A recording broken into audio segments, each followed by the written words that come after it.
रमज़ान में खजूरें तो सभी खाते हैं। ये आप देख रहे हैं खजूरें, और ये हैं उसकी गुठलियाँ, और ये हैं उससे तैयार हुए पौधे। और ये पौधे कैसे तैयार करते हैं ये मैं आपको बताता हूँ। आप जब अपनी खजूरें खा लें तो इन खजूरों को आप एक दफ़ा धो के इसको आप किसी भी पॉट में डालें, किसी बर्तन में डालें, किसी कप में ले लें, किसी बड़े गमले में ले लें, और इसमें आप इस तरह से इसको बिछा दें। और बिछाने के बाद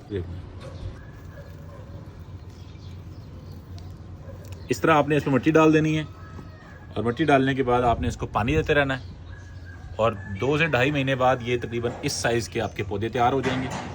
और इन पौधों को फिर आप इस तरह के छोटे कप्स में शिफ्ट कर लें, और मेरी तरह इस तरह अपने छत के ऊपर खूबसूरत तरीके से आप अपना बाग सजा लेते हैं।